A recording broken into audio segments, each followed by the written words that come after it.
Salut à toi, c'est Thibaut et j'espère que tu vas bien. Aujourd'hui, on se retrouve dans une toute nouvelle vidéo où on va parler des 3 limites à lever quand vous êtes bloqué par la banque. Alors, tout d'abord, la première des choses à savoir, c'est les 33% d'endettement. Qu'est-ce que c'est? En fait, la banque ajoute la mensualité crédit à rembourser avant dépenses actuelles. Ensuite, elle va regarder si le montant total de ces dépenses ne dépasse pas les 33% de vos revenus. Alors ce critère, il est pertinent lorsque vous achetez une résidence principale. Par contre, il l'est beaucoup moins pour un investissement locatif. En fait, c'est une fausse croyance pour l'investissement locatif parce que les banques, elles vont surtout regarder le reste à vivre.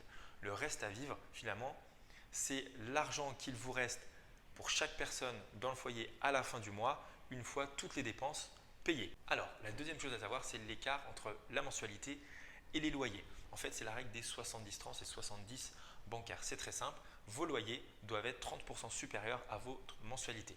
En fait, la banque, elle applique des critères de prudence et elle considère que tu n'es pas endetté si ton loyer couvre très largement ta mensualité. Voire même ton taux d'endettement finalement, il ne sera pas pénalisé si tu as un investissement rentable. Voire même ton taux d'endettement, il va être diminué si ton investissement est très rentable. Alors, tu comprendras bien que il ne faut pas aller chercher des investissements où tes loyers couvrent tout juste ta mensualité. D'accord? L'agent immobilier qui t'assure que l'affaire que tu fais avec 450 euros de loyer et 430 de crédit, eh bien, ce n'est pas une bonne affaire et justement, il t'envoie droit au mur. Pourquoi? Parce que comme je t'ai dit, tu as des charges à côté et donc du coup, tu vas arriver avec un investissement qui n'est pas rentable au niveau de la banque et ça va clairement te freiner et te bloquer pour tes prochains investissements. D'accord? Aujourd'hui, il faut que tu vises des investissements à 10% brut. Alors le troisième point, c'est l'encours de la banque. L'encours, qu'est-ce que c'est? C'est le montant total que la banque vous a prêté et que vous êtes en train de rembourser. Alors ce critère, il concerne surtout les investisseurs aguerris qui ont déjà réalisé plusieurs opérations. La banque, elle va commencer à bloquer les prochains investissements immobiliers quand l'encours est autour d'1 million d'euros. D'accord?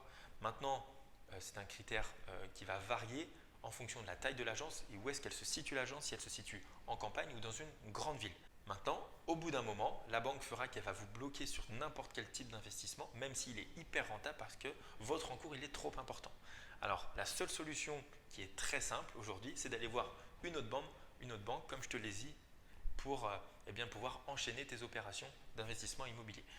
Donc voilà, c'était une vidéo qui était très courte pour te présenter justement les 3 limites à lever quand vous êtes bloqué par la banque. J'espère qu'elle t'a plu et j'espère qu'elle va te permettre justement de pouvoir débloquer tes investissements immobiliers si aujourd'hui tu es bloqué par la banque et de pouvoir enchaîner les opérations. En tout cas, c'était un plaisir et je te dis à très vite dans une prochaine vidéo.